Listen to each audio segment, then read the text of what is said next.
सरकार हर मोर्चे पे पूरी तरह से विफल रही है और अपनी विफलता उस हद तक है कि on the floor of the house,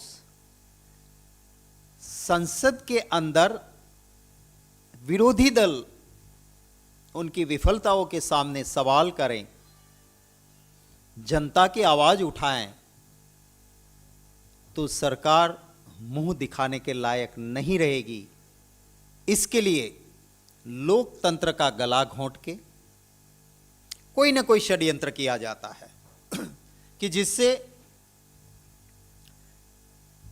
विरोधी दल को लोकतंत्र बचाने के लिए अपनी आवाज बुलंद करनी पड़े और सुचारू रूप से संसद ना चले, इसकी साजिश सरकार बनाती है। मैं आपके उसके उदाहरण देता हूं। कल जो हम बार बार कहते थे वही बात सरकार को माननी पड़ी और 3 काले कानून वापस लेना था। अब आप सब जानते हैं, अब सिर्फ कुछ ही दिन पहले संविधान दिवस मनाने वाले उस प्रधानमंत्री और भाजपा को मैं कहना चाहता हूं कि संविधान उठा के देख लो, क्या लिखा है। पार्लियामेंट के रूल्स देख लो, आज तक के प्रेसिडेंट्स देख लो। कोई भी कानून बनाना हो तो बिल आता है हाउस में, फुल फ्लेज डिस्कशन होता है, business advisory committee time allot करती है, वोटिंग होती है और कानून बनता है। कानून में कोई संशोधन करना हो, अमेंडमेंट करना हो, बिल आता है,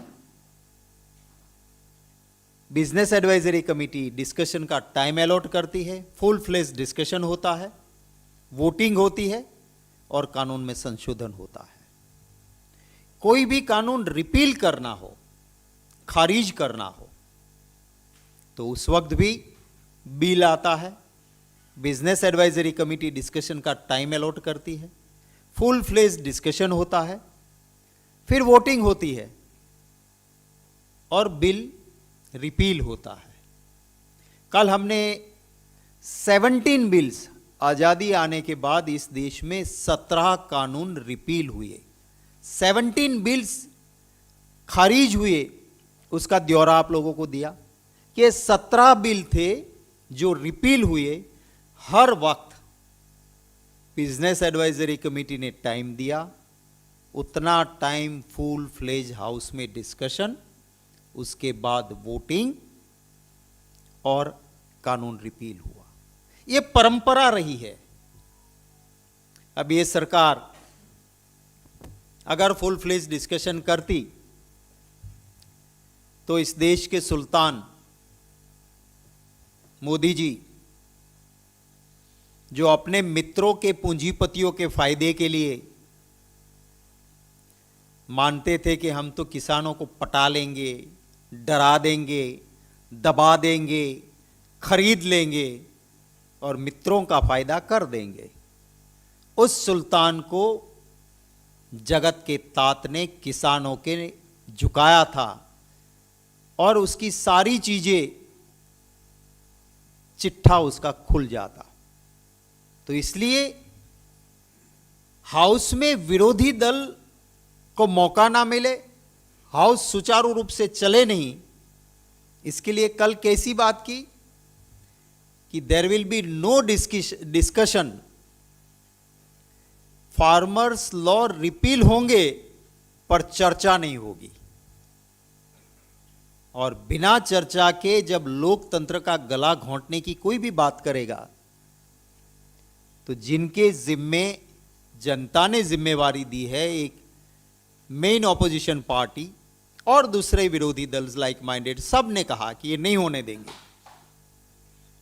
तो ये सिचुएशन क्रिएट किसने की? सरकार ने क्रिएट की और कल हाउस नहीं चलने दिया। आज उस कानून रिपील होने के बाद फिर बिल आ रहे थे कोई वजह नहीं थी, हाउस सुचारू रूप से चल सकता था।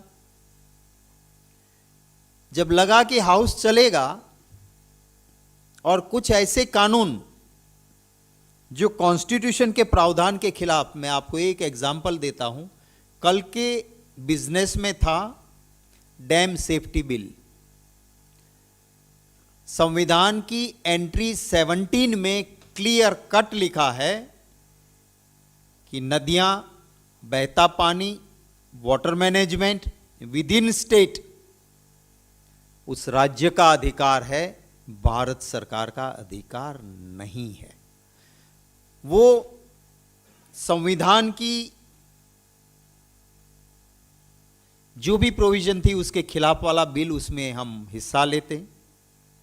ये कहते कि ये तो 2010 में लाते थे आप, पर 2010 में हम आर्टिकल 252 की तहत ये कानून आ रहा था। आर्टिकल 252 ये है कि दो या ज्यादा स्टेट ये कहे कि ये स्टेट एंट्री में, स्टेट का लिस्ट में है, पर आप कानून बनाइए हमारे राज्य के लिए।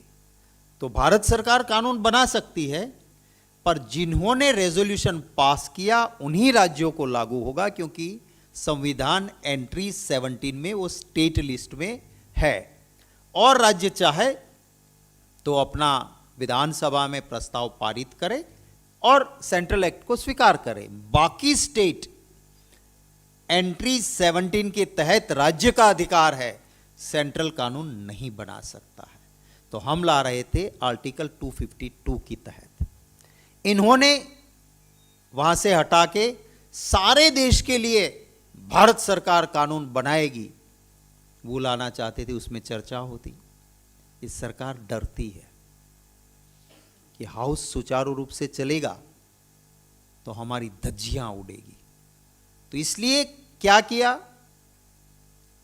हमारे एमपीज को सस्पेंड करने का प्रस्ताव ला किया है।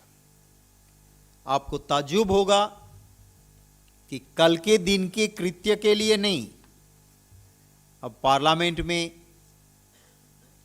अपने रूल्स है, अपने नियम है।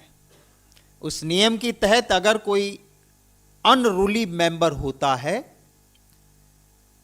तो चेयरमैन या लोकसभा में स्पीकर उसको नेम करते हैं उसी वक्त कि आपका बिहेवियर अनरूली है, मैं आपको नेम करता हूं।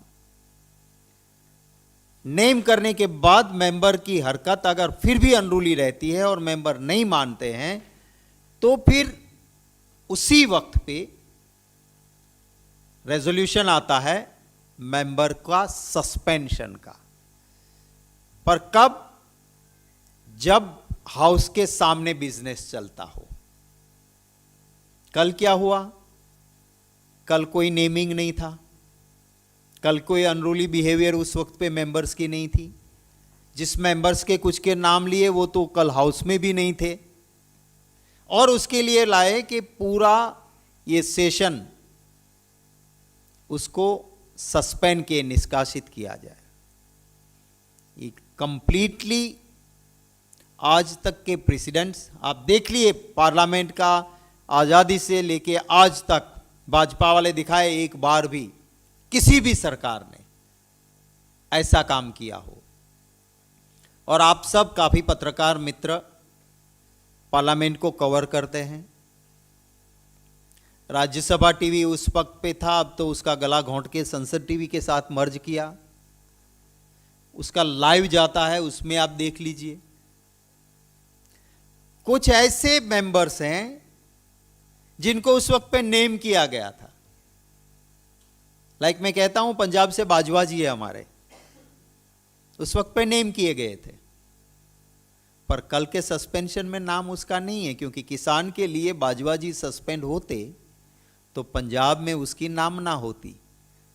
तो सस्पेंशन भी with political motive, political calculation, vote bank की पॉलिटिक्स, इसको देख के कभी भी पास्ट में माने अगले सत्र में तुमने कोई कृत्य किया था तो उस वक्त तुम्हारा कृत्य हमको स्वीकार था तो सजा नहीं की थी, आज मैं आपको दंडित करता हूं।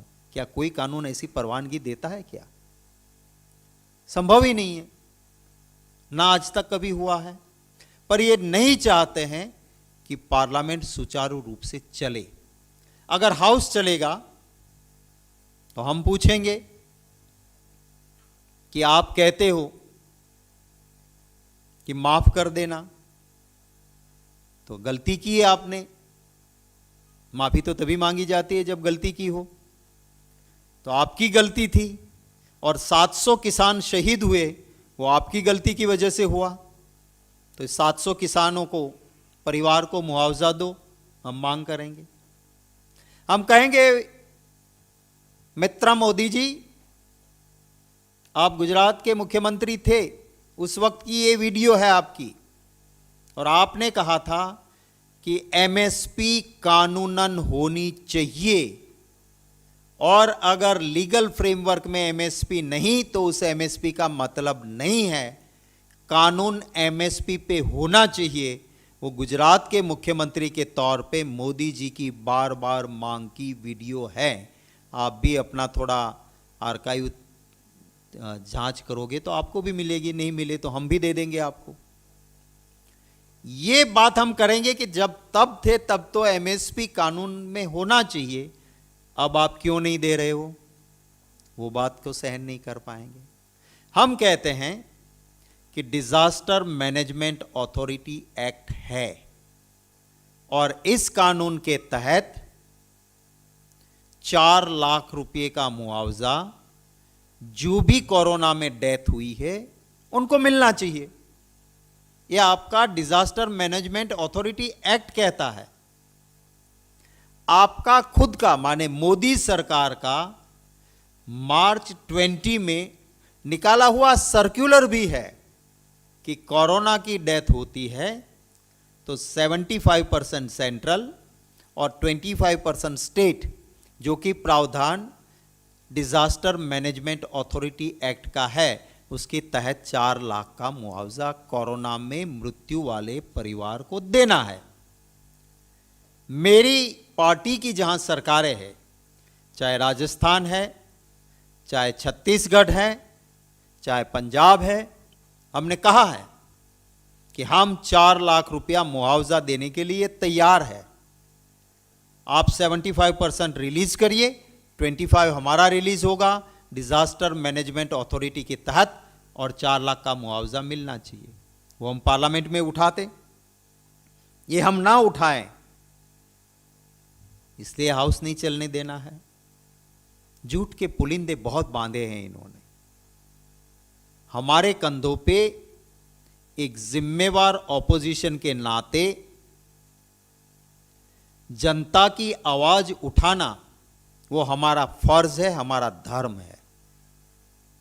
ये हाउस डेमोक्रेसी का हाउस है, किसी की अपनी प्रॉपर्टी या अपना हाउस नहीं है।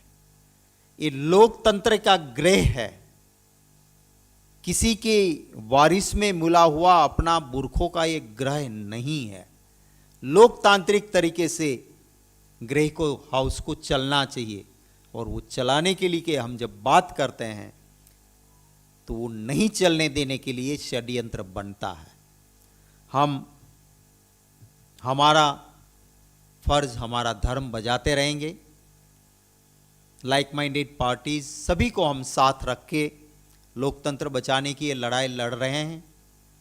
हमारे नेता ने राज्यसभा में, लीडर ऑफ राज्यसभा, लोकसभा में लीडर ऑफ लोकसभा हमारे खरगे जी और अधीर रंजन चौधरी जी ने पूरी कोशिश की है सभी विपक्षी दलों को साथ लेकर सुचारू रूप से हाउस कैसे चले उसके लिए सुझाव देने की। आज सामने से चेयरमैन के घर तक जाने की कोशिश विरोधी दल ने की, मिलने की कोशिश की। पार्टी इन पावर को बताया कि पास्ट में आप लोग कहते थे कि हाउस नहीं चलने देना इज अ डेमोक्रेटिक टैक्टिक, और ये विरोधी दल का शस्त्र है जिसे विरोधी दल को बार बार उठाना चाहिए। और पार्टी इन पावर की जिम्मेवारी है कि हाउस सुचारू चले और ऑपोजिशन पार्टी उसमें हिस्सा ले और ऑपोजिशन पार्टी पूरे विश्वास के साथ हाउस में बैठे, वो देखने की जिम्मेवारी पार्टी इन पावर की है। ये जेटली जी ने कहा था, ये सुषमा स्वराज जी ने कहा था, ये भाजपा के नेता जब जब विरोधी दल में रहे तब उन्होंने कहा था। आज वो ज्ञान कहाँ गया? आज कहते हैं ठीकरा हमारे सर पे फोड़ते हैं कि ऑपोजिशन हाउस नहीं चलने देता है। ये सरासर झूठ है और हम लड़ेंगे, लड़ते आए हैं। कहते हैं कि माफी मांगे मेंबर्स, किस चीज की माफी मांगे? आप अगर डेमोक्रेसी का गला घोंटो और मेंबर्स आक्रोश करके वेल में नहीं आएंगे तो कहां जाएंगे? हां, गलत किया होगा, गुनाह किया है तो ठीक बात है। हमारी फितरत, हमारी संस्कृति सच की लड़ाई लड़ने के बाद किसी के भी डर से माफी मांगने की ना संस्कृति ना हमारी फितरत है। हम गांधी जी की विचारधारा में चलते हैं और आज भी अहमदाबाद में सर्किट हाउस में गांधी जी के खिलाफ अंग्रेजों ने केस चलाया, उसका पूरा प्रोसीडिंग्स वहाँ लगा है। वहाँ जज ने कहा था गांधी जी को कि अगर जेल नहीं जाना है देन रिग्रेट, से सॉरी। और गांधी जी ने कहा था मैं जो कर रहा हूँ वो सच कर रहा हूँ और सच करने के बाद तुम्हारे डर से माफ़ी नहीं मांगूंगा। तो ये फितरत है हमारी। सरकार का फर्ज है, देश की जनता की आवाज़ हम बन के महंगाई का मुद्दा उठाना चाहते हैं। हम आज देश में कहा था जो कि मित्रों 2 करोड़ नौकरियां हर साल खोल दूंगा, वहाँ आपने देखा कि 600 की रिक्रूटमेंट के लिए पालनपुर गुजरात में जहाँ से मोदी जी आते 6000 युवा इकट्ठे हुए टेम्पररी जॉब के लिए और वहाँ लाठीचार्ज हुआ। वीडियो आप सबको आपने देखा होगा, नहीं है तो हम शेयर करेंगे आपके साथ। तो रोजगार के लिए हम लड़ेंगे, किसान कोई एमएसपी का कानून हो उसकी बात हम उठाएंगे, कोरोना के अंदर मरने वालों को 4 लाख का मुआवजा मिले उसकी बात हम उठाएंगे। हम इस देश के हर उसकी जिसकी समस्या है उनकी आवाज़ बनने की हमारी कोशिश रहेगी। और पार्लियामेंट हम बहस करना चाहते हैं, चलाना चाहते हैं, पर डेमोक्रेटिक वे में। और हमारे मेंबर्स का बिल्कुल इलीगल सस्पेंशन हुआ है, अनकंडीशनली, तुरंत इसको रिवॉक किया जाए और सरकार माफ़ी मांगे कि ये गलत तरीके से हमने ये प्रस्ताव रखा था, ये हम मांग करते हैं। आपके कोई सवाल होंगे तो इस सवालों का भी स्वागत रहेगा, पर इससे पहले मैं आपको ये भी कह दूंगा कि ये मोदी मॉडल है। जब गुजरात में ये मुख्यमंत्री थे, पूरे ऑपोजिशन को पूरे बजट सेशन के लिए सस्पेंड किया था। उस दिन जो मौजूद नहीं था वो भी सस्पेंड, पूरा ऑपोजिशन, पूरा बजट सेशन सस्पेंड। एक सेशन में मैं लीडर ऑपोजिशन था, कोई गलती नहीं, फिर भी ये प्रस्ताव लाए कि लीडर ऑपोजिशन पूरे सेशन के लिए बर्खास्त, सस्पेंड। तो ये लोकतंत्र में विश्वास नहीं रखते हैं, ये अपनी डिक्टेटरशिप चलाना चाहते हैं। पर इस देश की जनता ये देखती हैं और ये डिक्टेटरशिप ना देश की जनता सहन करेगी, ना ऑपोजिशन पार्टी इससे डरेगी, ना सहन करेगी। Thank you.